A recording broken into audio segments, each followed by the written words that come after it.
All right, everyone, let's get started here.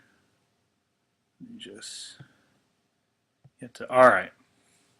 So this, if you do not remember, this is Bob Ross, and grew up a lot watching Bob Ross paint his landscape pictures. And he always used to start with a blank canvas, very much like any writer or artist, and some paint and a color wheel. And keep that in mind as we go through this, because that I have attempted to make that relevant. And it will help in the discovery I made with the three shows that I analyzed and the audience watching them, and that is the uber genre, or the super genre, if you like, engaging the audience. And that's just to give an idea of, just the word that I'm going to use to define what I mean. Moving on, defining the uber genre, it is newly minted and copyrighted, so I would like $1 anytime someone says it. And it's just a way of saying that different genres, think of them as different colors on your canvas. So many shows, and particularly the ones that I looked at, or films today, pull from different genres, like sort of mix and match, and that's what they're using. That's what they're relying on to attract and keep their audience, and essentially grow it. And you essentially can think of it as a cross or super genre. I just use the word uber as to sort of make it a little bit more dynamic-ish. And when we're looking at niche audiences today, I find it sometimes it's so hard to define something as, well, it's just a niche, or at least think of it that way. You could certainly say it's a niche, but I think that idea of a niche has certainly grown.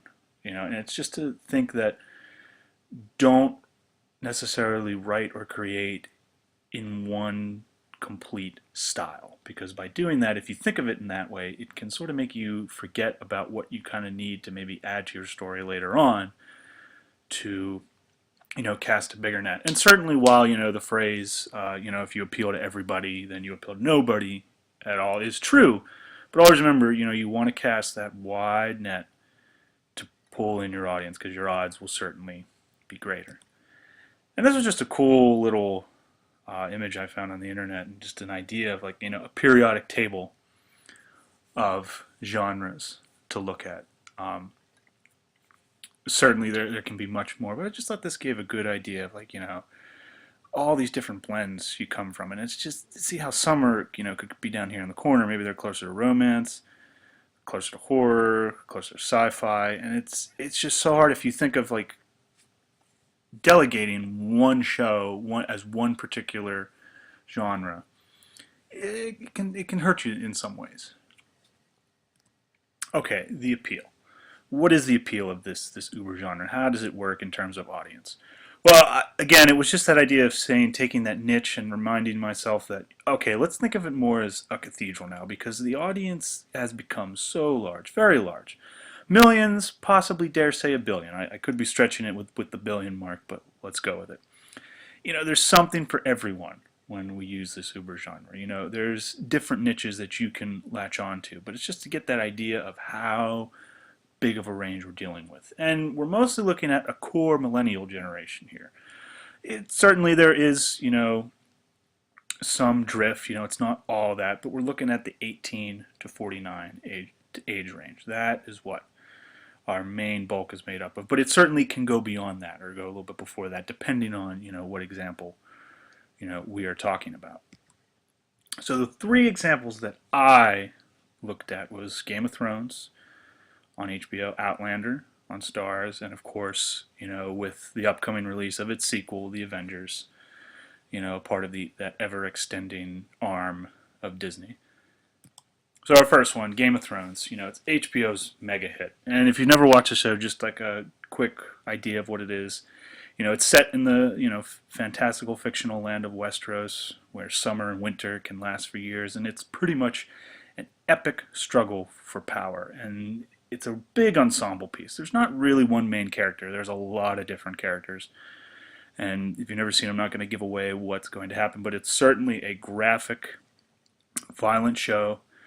And one thing that made it so appealing, I think, to me at least, and to other people, was, those fantastical elements of it are to the peripheral. Magic is always seen as this idea of being very integral to stories. Look at like Harry Potter or, Lord of the Rings.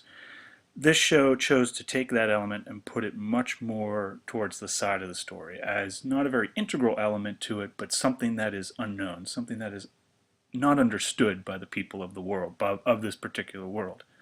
And it gives it, sort of a mysterious quality. And the showrunner, David Benioff, compared it to The Sopranos in Middle-earth. And what we're looking at is, its biggest audience, of course, is right again in that millennial range at 18 to 49, and they average about a 4.9 rating, or over 5 million live viewers. Their recent premiere, which premiered a couple weeks ago, had over 8 million live viewers. Now, the majority of it is male, but there is also 42% as female. Big thing that drives this show, social activity. People talking about, oh, did you see the episode? Did you see that? It's dead even when it comes to there. And every season, Game of Thrones is increasing its viewership, which is now over 20 million people. And that was one of the reasons why I decided the niche kind of gives you, can be a little misleading. Remember that you are appealing to a wide audience when you start to do things like this. And there's just another graph to look at. And it is elements, of fantasy, romance, action, mystery. There's some bit of heist in it. It refuses to define itself. That's what we're saying. And if we go back to, our periodic table of elements slide here, it's pulling from all of this. It's not just saying, what we're going to be strictly, high epic fantasy. No, we're going to be that. Sometimes we're going to be historical. We might have a little bit of a historical romance, maybe some Western romance thrown in there as well. It's also a political thriller. Well, yeah, maybe it's a little bit of alternate history as well. Who knows? The point is that by refusing to define themselves and market themselves as this is just a show for people who like fantasies, they are not alienating out a big chunk of their audience. They are pulling more in.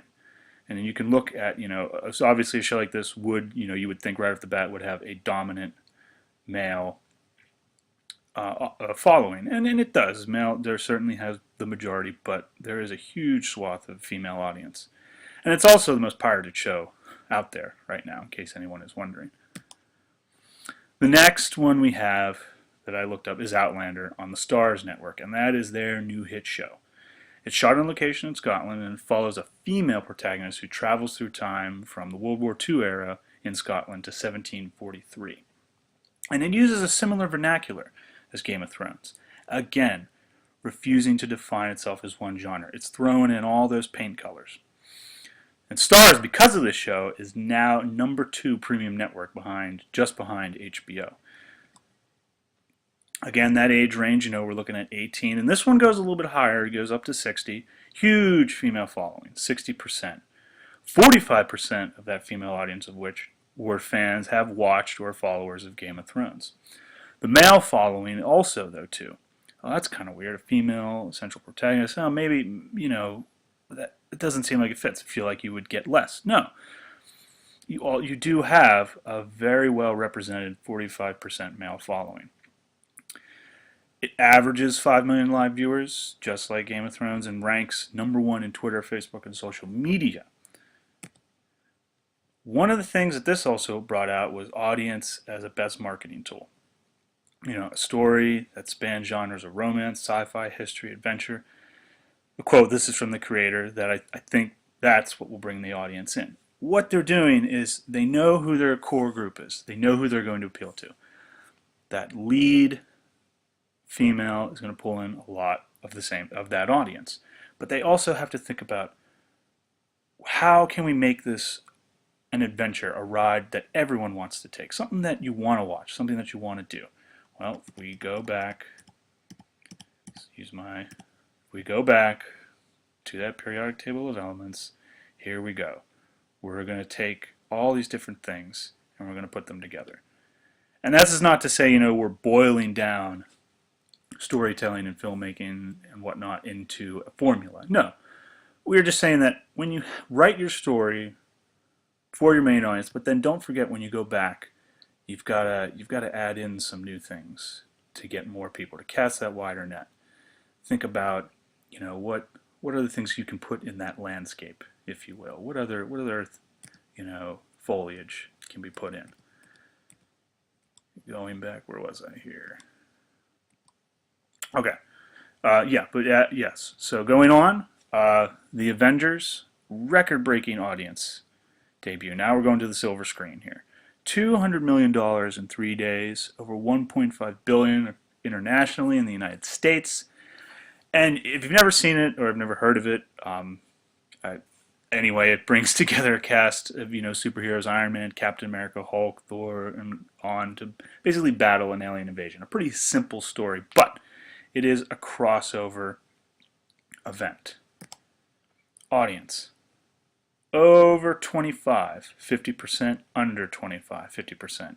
If you talk about like slicing it down the middle, if you talk about really trying to pull in as many people as you can, this is a prime example of how to do it. Male, 60, again, a more dominant male, 60%, but also female, 40%. What we're looking at here is, once again, keep thinking of that Bob Ross thing, it uses most of the colors or genres on that periodic table or wheel. Also, the range of actors makes it appealing to multiple demographics. And members of this audience also were fans of either Game of Thrones and Outlander, or had at least watched it. And one little quote I liked from Joss Whedon, the director, says the whole movie is about finding yourself from your community. And this is all good. What does it have to do with who are the type of people watching this show? Well, it's certainly a core millennial demographic. If you look at, depending on how you structure it, if you have a more female-centric, you're going to grab more of that audience. Certainly a more action-packed is going to grab a more male audience. But keep in mind that you don't want to just go one way. And this is where that uber genre idea comes into play.